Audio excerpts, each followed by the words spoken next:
परिवर्तिनी एकादशी के दिन भगवान विष्णु के वामन अवतार की पूजा की जाती है।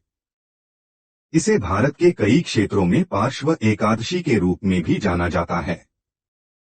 इस एकादशी पर श्री हरि शयन करते हुए करवट लेते हैं, इसलिए इसे एकादशी को परिवर्तिनी एकादशी कहा जाता है। इसे पद्मा एकादशी के नाम से भी जाना जाता है।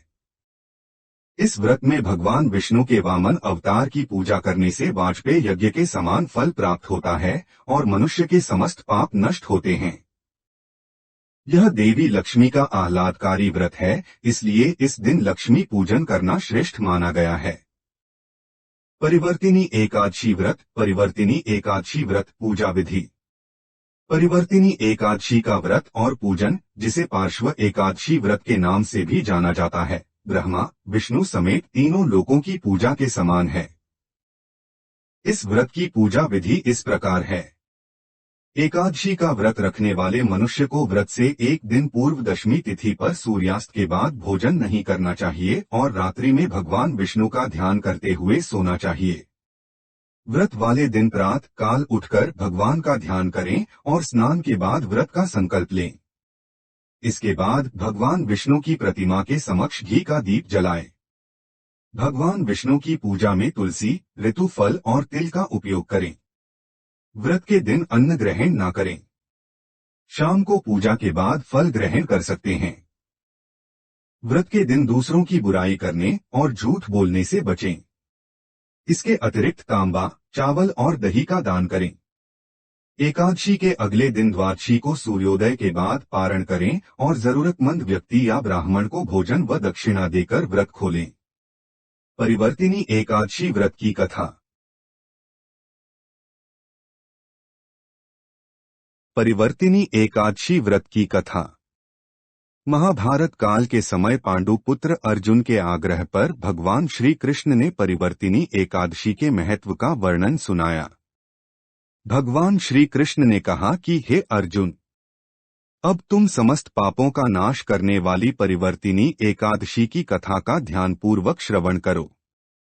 त्रेतायुग में बलि नाम का असुर था, लेकिन वह अत्यंत दानी, सत्यवादी और ब्राह्मणों की सेवा करने वाला था। वह सदैव यज्ञ, तप आदि किया करता था। अपनी भक्ति के प्रभाव से राजा बलि स्वर्ग में देवराज इंद्र के स्थान पर राज्य करने लगा। देवराज इंद्र और देवतागण इससे भयभीत होकर भगवान विष्णु के पास गए। देवताओं ने भगवान से रक्षा की प्रार्थना की।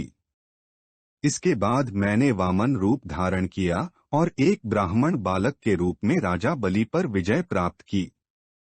भगवान श्री कृष्ण ने कहा, वामन रूप लेकर मैंने राजा बलि से याचना की, हे राजन, यदि तुम मुझे 3 पग भूमि दान करोगे, इससे तुम्हें 3 लोक के दान का फल प्राप्त होगा। राजा बलि ने मेरी प्रार्थना को स्वीकार कर लिया और भूमि दान करने के लिए तैयार हो गया। दान का संकल्प करते ही मैंने विराट रूप धारण करके एक पाँव से पृथ्वी, दूसरे पाँव की एड़ी से स्वर्ग तथा पंजे से ब्रह्मलोक को नाप लिया।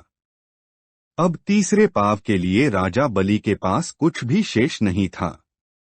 इसलिए उन्होंने अपने सिर को आगे कर दिया और भगवान वामन ने तीसरा पैर उनके सिर पर रख दिया। राजा बलि की वचन प्रतिबद्धता से प्रसन्न होकर भगवान वामन ने उन्हें पाताल लोक का स्वामी बना दिया। मैंने राजा बलि से कहा कि मैं सदैव तुम्हारे साथ रहूंगा।